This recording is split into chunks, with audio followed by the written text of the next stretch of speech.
Hello everyone, today we have new video review and this time we're gonna check absolutely new kit from Flyhawk. And as usual, don't forget to read full review article here in the video description below. Just click the link and you will be directed to the article with English and Russian languages and of course detailed photos. So this is a 1/72 scale kit, of course.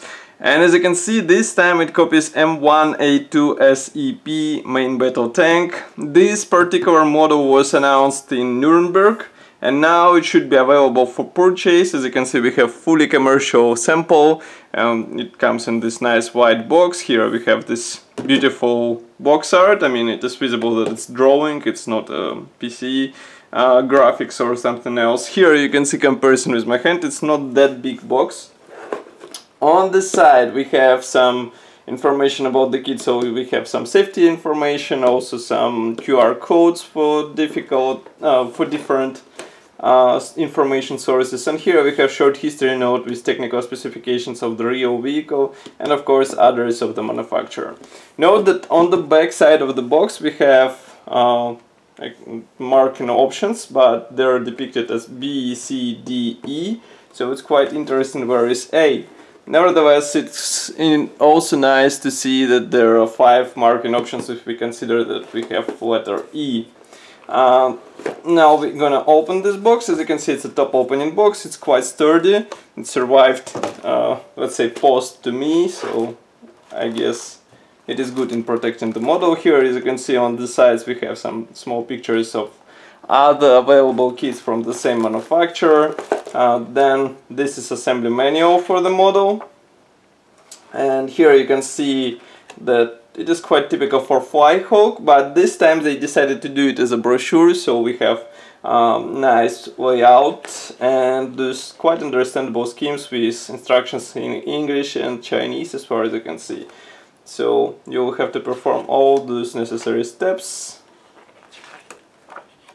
In total there are 6 steps, but actually you will have to do more procedures. But note that there should be supplied special mask. And what is that? Here we have a marking option. So in total there are 5 marking options, and here you can see assembled vehicle, which is also nice. And here again we see some of other kits which are available from this manufacturer. And note that there are some coming soon kits which should be available in the close time.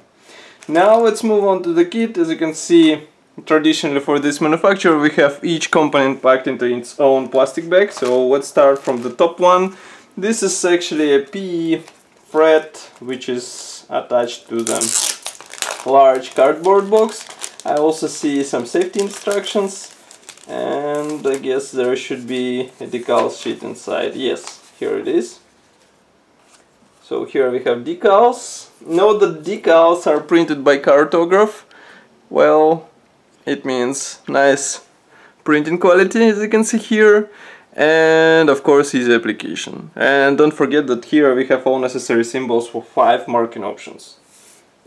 Actually, this amount of marking options can be considered as another advantage, because we don't usually see that many marking options in small armor kit. So next we have this cardboard, black cardboard, which is used in order to avoid the small PE thread bending. And as you can see here we have mostly external elements, because this kit doesn't feature any interior. And also here we have this mentioned template for road wheels, which should come handy for a nice paint finish, because otherwise you would spend a lot of time trying to get rubber painted on your road wheels. Next we have first plastic bag, and I'm going to open it because it's a sealed plastic bag. So we need to do this separation. And here we have turret parts, which actually there is one part, and which is connected with top hull part. So here you can see them. Those are quite impressive for 72nd scale. Why? Because let's start from the turret. Here you can see it closer.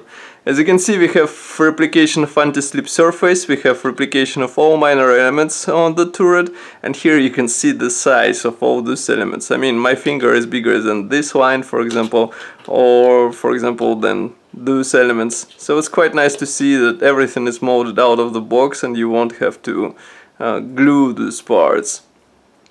And from the other side we don't see anything interesting, maybe this special slot which will ensure that gun is movable in vertical direction.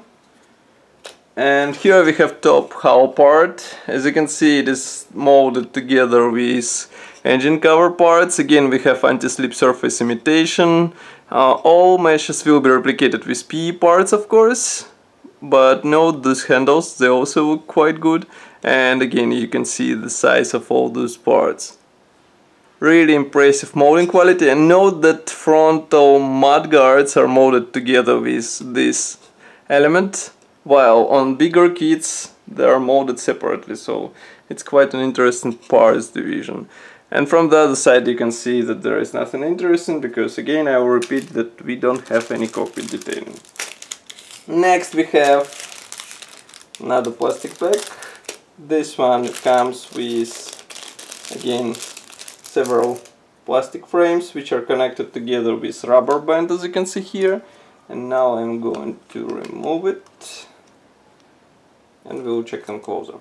Okay, first we have lower panel for the hull. As you can see, it is molded together with suspension elements, so be careful and don't break them away, because I guess they can be broken off, I mean, easily, but be careful.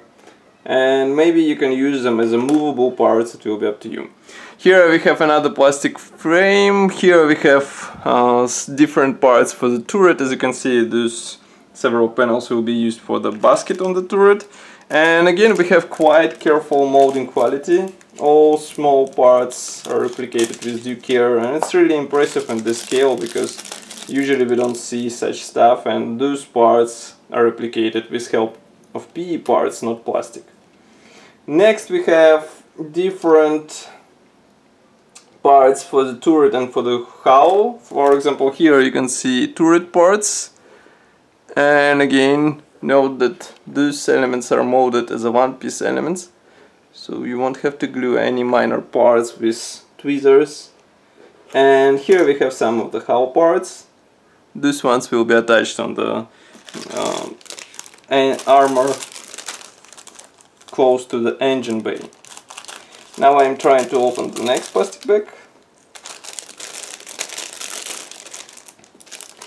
Actually, it is also nice that we have such, I would say, big box relatively to the size of the sprues, because as you can see, none of the sprues were damaged during shipment, and it's quite good. By the way, here you can see side parts for the hull, and as you can see, they will have to be combined with lower part which we saw before. So it's also quite an interesting division, because usually those elements come as a tub-like part, of course. Next we have some suspension parts. Here you can see them. For example, here in the middle we have drive sprockets, which should be assembled out of two parts, and those are of course road wheels. By the way, assembly manual tells you how to replicate those oil level indicators on your vehicle, so don't be afraid that those elements won't be present in your small tank. And here we have another plastic frame. This one is dedicated to the turret parts, as far as I can see. Again, we have thin parts for the basket, also some towing cables, and some minor elements, for example those smoke dischargers and machine gun. Let's zoom in and check them closer. Here you can see them. Again, I will remind about the size. Here you can see that they're really small, and here you can see some of the external elements. Again, very impressive molding quality. I don't see any flash on the parts, and I think it should be easy to combine all those parts together, because I mean, that's a traditional feature for the Flyhawk. Now, next part is a lower turret part, which is connected together with transparent sprue. And now I need a second to open it. Yes, by the way, on the 1/72 scale kit we still have transparent parts for periscopes. Here you can see them. Of course it will be quite tricky to mask this, because masks are not included into this kit, and therefore you will have to use mask hole or maybe cut the tiny masks for those parts. And here we have lower panel for the turret. As you can see, it's just a plain part, so nothing interesting, I would say. Next we have tracks, and those feature quite unusual parts division, because first they're molded as one-piece part, of course, and second, as far as I can guess, they should be combined together in order to get a final form. So here you can see them. Just give me a second, I will zoom in so that you can see them closer. Here they are. From one side it is good that we won't have to deal with vinyl parts. From the other side you will have to figure out how to apply these parts in place. And we will post detailed photos of the assembly manual instructions in our review article, so I would recommend to check it in order to know what to do. And here you can see the main gun mask, which is given as a separate part. And it is molded as a one-piece part, what is even more important. And then we have the last one, and I think the biggest frame in this kit, which is dedicated to side skirts, rear armor wall, and also some interesting parts which I will show in a second. So here it is. I will zoom in here first, so you can see that these parts copy, for example, our rear armor wall. Also we have here some turret parts. These are side skirts. Note that they are molded together with the small elements, and I will try to zoom even more so that you can see them. Again, we have nice surface detail, and these parts are molded as one-piece sections, as you can see.